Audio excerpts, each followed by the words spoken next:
Hey everyone, and welcome to Backseat Sports. I'm Josh, that is Caleb, and today we are breaking down this Wisconsin game and predicting the finale for the Husker football season this year on a Black Friday game against the Iowa Hawkeyes. And the Hawkeyes somehow control their own destiny in the Big Ten West. And so it's a huge game, actually, in the Big Ten, which a few weeks ago, no one would have thought. So here we are. We have a lot to talk about today. It's going to be a wild one. Caleb, how you doing? Oh, I'm doing well. Just thankful every day that even when we suck that we're not Iowa. So it's a good day. Drink that. It's nice. Yeah, man, we're great. We're so great. We're so good. It's so easy being impressive. a Husker fan right now. Speaking of how good we are, we played a really interesting game against Wisconsin this weekend. And interesting. That's a nice word. Yeah, I mean, it was windy, all right? It was a really windy game. And the Bros took us off for nothing. Yeah, it's real tough I'm out there. I'm upset. Obviously, Wisconsin won 15-14 on essentially a game-winning drive and a last-second victory. You know, in the predictions last week, I did say I was feeling good about the under. I was feeling good about the points, but I was feeling good about the points for Nebraska. We did cover, so you'd love to see that. So let's start with the good and the bad in this game, and then we'll head into the predictions for Iowa and X factors into that game. So where were you at overall, the good in this game? Like, what are you happy to see? Hey, Trey Palmer with 2 touchdowns. That was exciting. Casey comes back. It's an immediate impact again. That was nice to see. He's our best player. Obviously had a couple bad games. Obviously because, you know, we had quarterbacks that were incapable of throwing the ball. Jubba Purdy. oh, I'm sorry. Something just happened there. Dude, Casey glitched. Thompson. What just happened? I know, crazy. Casey Thompson, he was mostly good. Running for his no life. picks this game. Yeah, but I mean, we'll get there in a second. We'll get to that. Brock Bando. Hey, I wasn't mad at him most of the game. He actually had a pretty good game. I would say one of his better games of his career, honestly. Yeah, I mean, hey, we'll take the W's where we can take them. Colton Feast had a really solid game. More than solid. I mean, the best game of his career without, like, hands down. I mean, I think he had like 5 tackles and like 3 like huge stops for us, and overall was basically in on most of the plays, made a lot of really big tackles and was in on a handful of tackles. So we needed it. The development of Colton Feast was not something I really saw coming. I thought he would just be so average, and he had been kind of up until the last few weeks, and it's gotten better and better. Or below average. And I mean, this week was really exciting to see for Feast. Our internal D-line hadn't been that exciting this season, so to see, somebody stand out and make some plays was nice to see. Also, our guy, Mr. Pick himself, Malcolm Hartzog, with yet another one. And just, again, that was the play that we shouldn't have been in this game yardage-wise. Our offense was not good throughout. So Malcolm Hartzog really set it up to have that absolute W for us. So, just a great play and awesome to get pressure and, make Graham Mertz look like Graham Mertz. I mean, that was nice. Throw from Graham Mertz is so bad. He had a couple, just chef's kiss. Oh my goodness, dude. Again, like what I talked about in the predictions video. Tanner Lee days. There's just games where he just thinks, I got this. His throw, I got this. And he just so does not. Like, what was just 20 yards underthrown. What is this? I mean, yeah, it was into the wind, but like, geez, come on. Like, that was horrible. Again, with Hartzog, another freshman, Ernest Hausman, has another good game. This is 2 really good games in a row from him. Yeah, super impressive. Yeah, insane. Exciting that, I mean, again, he's a freshman, and, it took some time to develop. Josh and I said earlier in the videos that, he was horrible early. Yeah, he couldn't tackle, but at least he was kind of in the right spot. And now the tackling's starting to come, and again, he'll be a good player for us. I mean, I think he's had like near 20 tackles the last 2 games combined, which, I mean, that's insane. And actually, like, tackles, not just, 7 yards down, I was carried and dragged for a tackle. I mean, again, like, the defense the last few weeks is just overall, an insane plus. Like, we played some like very respectable offenses back to back here in really Purdue, Illinois, Minnesota, Michigan, Wisconsin. And I mean, since the Purdue game, this defense has been very respectable. And if our offense had literally anything, could have won any of these games. Yeah, shout out Bill Bush in these last few weeks. It was huge. I mean, the Shenander change to Bill Bush has been night and day. gonna say Hausman has 22 total tackles the last 2 games, 18 solo. He had like 12. Yeah, that's dope. Insane. Yeah. 10 then 12. Finally a linebacker. So, I mean, that he is without a doubt the most exciting thing about this defense the last few weeks. Like it's finally an explosive middle linebacker. Isaac Gifford with a solid game. Yeah, again, man. you know, he's been playing really good. We kind of thought that he would upgrade this season, and it's definitely gone through and shown. He's definitely one of our better tacklers and decent in coverage too. Just a great gadget guy that we can use. Garrett Nelson had a really good game too. Some QB hurries and really getting some pressure. He's, you know, we thought O'Shawn would maybe be able to bring some of that to this season. That just really hasn't happened. And so Garrett, you know, as the season kind of went on, he had a disappointing first few weeks.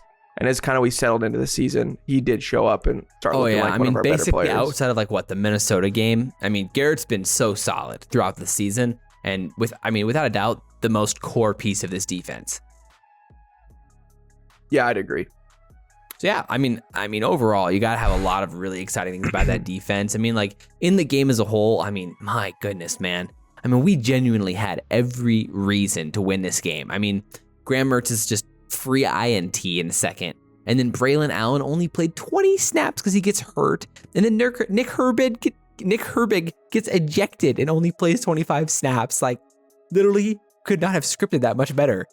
And we still end up losing, man. It's like the offensive line, I mean, it's just insane. I'm so angry about it. I can literally barely even think about it. Well, I mean, Husker apathy really kicked in by the end of this game. I mean, I felt like everyone I was talking to was like, dude, I'm done. Like, I don't care. Yeah. You know? And just another episode of the same thing. You got to put up some emotional barriers. I mean, we have been at this point. It's just, you know, you hope with Mickey that in another close situation. We're up 14-3 going to the fourth, and you know, our defense was just out there so long because our offense could not get anything going, and I knew this was probably going to, you know, you get worried about it against Wisconsin. Because again, the Minnesota, Wisconsin, Iowa, they're gonna run time of possession. The dang ball. They're gonna run it, and then you're gonna be tired. 52 attempts on the ground. Yeah, which again, I mean, and like we kept them in check. Like, realistically, this defense didn't give up too many big plays, all things considered. I mean, they had a 27-yard pass and a 22-yard run, and, you know, only averaging 4.5 a carry on 52 carries is not that bad considering how much the defense was on the field. So, I mean, at least there's some bad, man. Yeah, we're just, you know, narrating. You got to stay positive around here, you know? I mean, the defense is exciting. The O-line is so... It's unreal. Dang bad. You know, we both said going to the season, it's going to be so bad, it's going to lose us games. But who knew it was going to be this frustrating, like, later in the season? Like, again, walking in, we're like, this is our Achilles heel. We're probably going to suck because of this. Girl. And boy, has it just been the truth the whole way. Casey was literally running for his life this whole game. And not to mention, how many times did Anthony Grant get, like, hit 2+ yards behind the line of scrimmage? It's just so bad. You can't get comfortable. Nobody can get comfortable. I was actually going to bring this up later, but I'll just bring it up now. So, in the country, all right, on PFF, Casey Thompson has been pressured 100 times this season, okay? Which is like, I think, in the top 20 in college football. But 91% of those pressures are the offensive line's fault, which is the 4th highest in the country. 29% are on the left tackle, Turner. 22% are on Bryce Benhart. And then you got 20% on right guard, 18% on left guard, 7% on center. Good job, Trent Hickson. Yeah, again, Hickson's had a good season. So it's like, I mean, it is just... Holy crap. I mean, yeah. It's obvious that it's on their fault because they just get plowed over. Yeah. I mean, it's incredible. There isn't enough allegories or words, stories, things to say of just how despicably bad they are. You want to just... I mean, genuinely, so Casey Thompson walked on senior day. I mean... I genuinely think it's incredible that he could walk after this season because of the O-line. Truly, he should be thanking seriously the Lord that he can even walk. But I mean, do they hate him? Do they have a vendetta? The irony do they want him to die on senior day because of the offensive line? If we had no, it's 100%. This is the worst Big Ten West I have ever seen in my life, and we're going 3-9, and we're trash because of our O-line. Some other bad things happened in this game. I mean, again, speaking of pass protection, Anthony Grant did not have a good game in pass pro. Mickey was chewing him out on the sideline because of that, and it was legit a problem. But like, when there's 3 guys in the backfield, which one am I supposed to choose, coach? Do? I mean, jeez. But like, play calling was questionable at best. I mean, I get it. Whipple had a tough week. I mean, he sprained his MCL, I think was what he said, and was in the press box. But like, I mean, dude, we talked about this. If there was ever 2 weeks to pull out every ace you have up your sleeve, it's this game and Iowa, and we did nothing different, nothing interesting. Like, I'm just really tired of Whipple's play calling at this point, and I'm excited for a change next season. We scored 14 or fewer points in 6 of the 8 games since Frost was fired, and Whipple was, fully in charge of play calling. Yeah, not good whatsoever. I mean, again, offensive line is big problem with that, but that helps. That helps you be bad. Exactly. What are your thoughts on the time management in this game, especially in those like that timeout specifically? Just really, really, really, really disappointed. Yeah, the timeout. Be like, you tell your special teams guy, we got 35 seconds and 2 times out. You fair catch it. We lose 7 seconds and 4 yards on trying to do something there. Yeah. And then the play call was just like you said. I mean, but it was garbage in the last 35 seconds. We have a real chance to go down there, kick a field goal, and win the game. And like, it was just bad, just all over bad. And then like, obviously Casey gets sacked. I mean, shocker, he gets sacked. And it wasn't even like 2 seconds. And then we don't call a timeout for like 14 more seconds there. I get that we need the timeout, but like, you got to save the time. Imagine if you had another one. And then we tossed the ball. Yeah, exactly. So it was just all bad and ugly, and I get it. It felt like a Scott Frost game. Yeah, it did. I mean, it was definitely not Mickey's best to audition for a head coaching job, because that was some ugly time management. The only other bad thing that happened was Marcus Buford getting hurt there. I mean, that was really disappointing for Buford and for the defense. I mean, we had to move Gifford back to safety. We brought in Javin Wright to nickel, and then that wheel route for Wisconsin to get downfield was on Javin Wright. And so maybe this game goes differently if Buford doesn't get hurt, and that was just unbelievably unfortunate. So with that said, let's get into the Iowa game. So right now, going into the Iowa game with these odds here, the odds are hovering around 9.5, 10.5. It's kind of been going back and forth on a few sites, been over under of around 37.5. So Iowa is currently favored by roughly 9.5 or 10.5, depending on the site you're looking at, and a really low over under. Like we said, Iowa controls their destiny in the West somehow. If they win, they're in to get smoked by Ohio State and or Michigan in the Big Ten championship. Even if they win, they'll still get plowed. So at least there's some solace in that. Yeah, exactly. So let's talk about what they call an offense here on Iowa.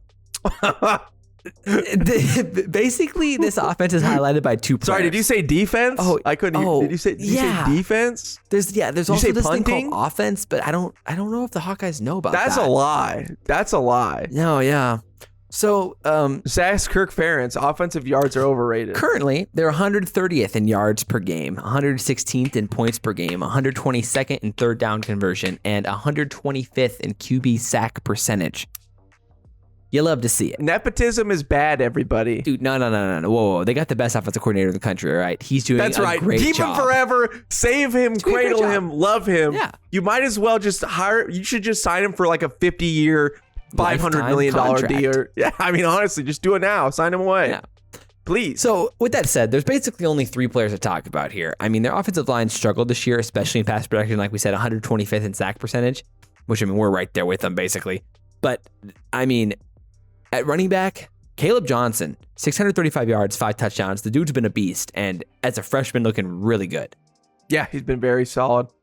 Like, their only standout. I mean, again, there's nothing else for him to do. Besides Sam and then Laporta. The other guy is Sam Laporta. By the way, just cloud this man. Just put 8 guys on him. They literally would not be able to throw a pass if Sam Laporta didn't exist. Just stick a guy on him at all times. Just have 2 guys. We don't even need safety help. I mean, Spencer Petras isn't going to be able to make a throw. Literally, Lachey and Laporta are the only guys that catch passes on his team. It's Spencer Petras, 156 at 275. Jeff's kiss, 1,706. Wow, 1,700 yards. I know. 5 touchdowns and 5 picks. Can you imagine having a guy like Sam Laporta and he only has 1 touchdown on the season? Yeah, that's tough. Incredible. I know. Yeah, Long story short, on that short note, we know exactly what they're doing. They've done a great job of not turning the ball over this year. Truly, it's been an X factor for them. We'll talk about that in the X factors. And they don't ask Petrus to do anything. They just ask him to hand the ball off, make a few plays, and find Sam Laporta on 3rd and 5s. And sometimes they score. But mostly they just kick field goals. And that's kind of their offense. Genuinely, this is the 2009 Huskers. An unbelievable defense with just an absolutely horrible offense, and all they do is kick field goals.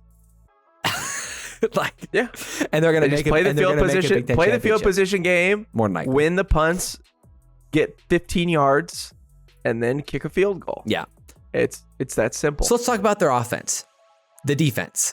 Jack Campbell is insanely good.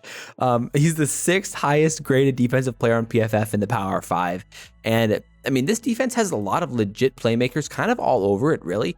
And it's an extremely impressive squad. They're ranked 2nd in opposing yards per play, 4. They're 3rd in opponent points per play, 0.2. 6th in points per game, 9th in yards per game, 1st in opponent yards per pass, which is very interesting. Again, that's kind of our bread and butter at this point. They're 8th in opponent's yards per rush. They're 9th in takeaways, and they're 6th in turnover margin. All bad signs, as we are very bad in a lot of those stats. So,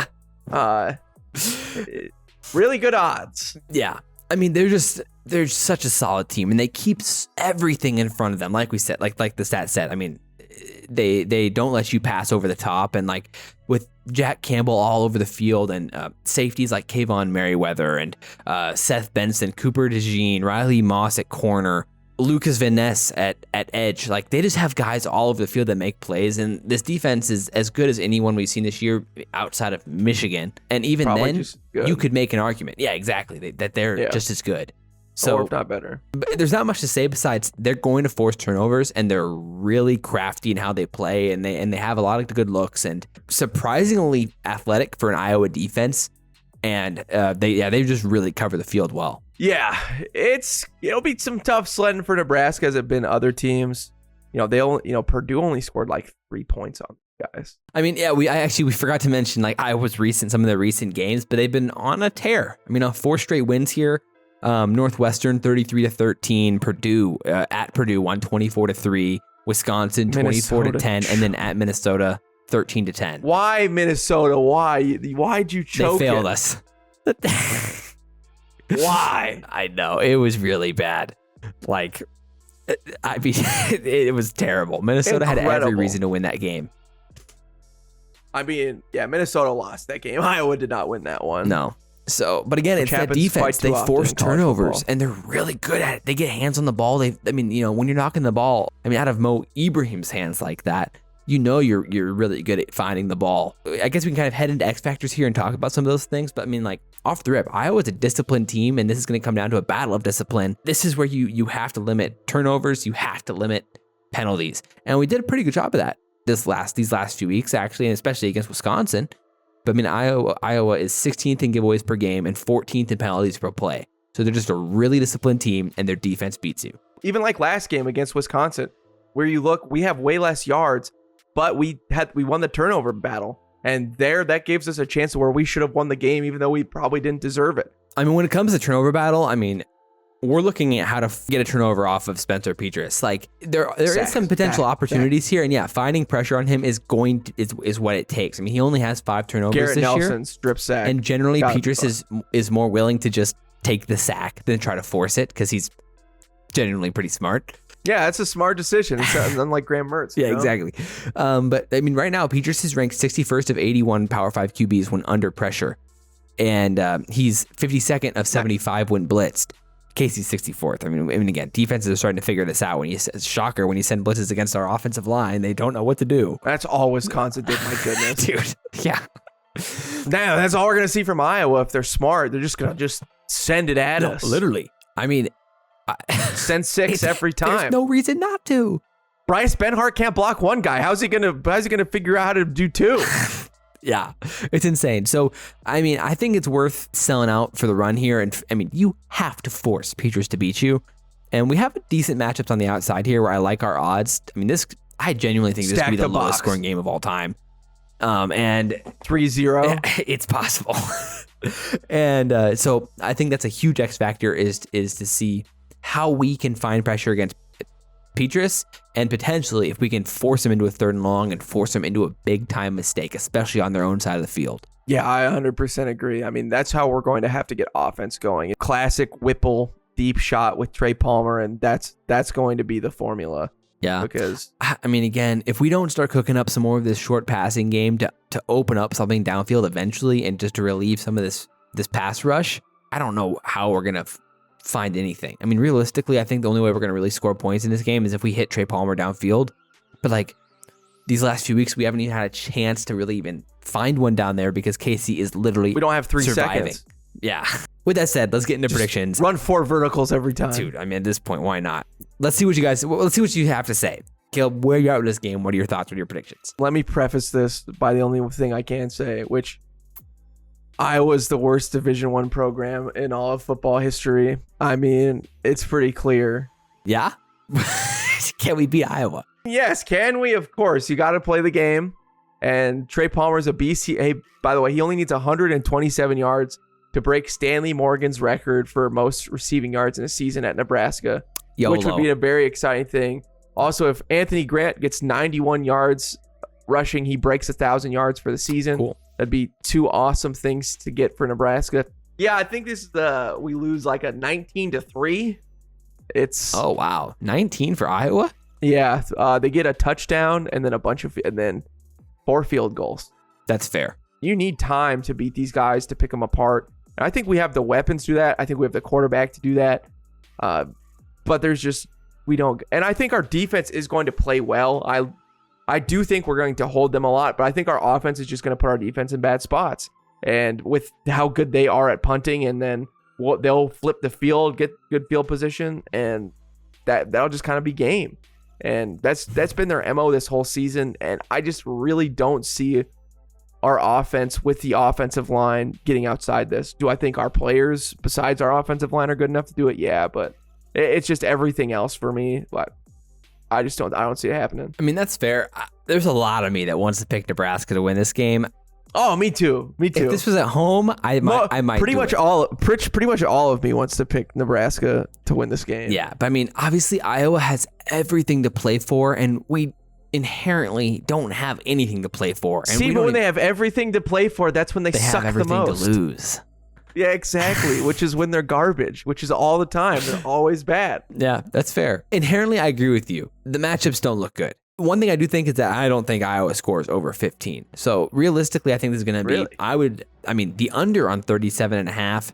I'm smashing the points under all day. And I'm picking Nebraska all day in this game when it comes to points. 9.5 or 10.5. I'm taking those points. Well, they have been close games, so I see it. I definitely take the under. I mean, you picked Iowa with the points. You savage. It's hard. Like, we're just on such a downward trend as an offense. It's hard to see us like bounce back. I mean, genuinely, I think we have a good enough team here where the biggest worry I have is that KC gets forced. He's just trying to make some plays, and maybe he's trying to get Trey Palmer 127 yards, and he might make some mistakes in this game. I'm in. I mean, hey, just heave it to Trey Palmer like 50 times, and we just call that the game. Yeah. I'm gonna pick Nebraska to lose. I'm gonna go 13-10. You just want to break my heart, huh? I mean, you know how it goes. I do know how it goes. Everybody here who watches these videos know how it goes. They all need hugs. It sucks. I mean, like, it's insane. I mean, we don't have the depth and talent, and especially on the offensive line, to compete right now. And one day, ladies and gentlemen, we're gonna be good again. Yes. When? It's a great question. So I think that's kind of where I'm at with you. I mean, basically everything you said, I'm right with you. So drop all your comments down below. We want to see what you guys have to say and give us your best predictions. We'll even shout out the most accurate prediction for this game next week. And we appreciate you guys for watching. And as always, I'm Josh. That's Caleb. This has been Backseat Sports. And guys, we'll see you next time. Go Big Red.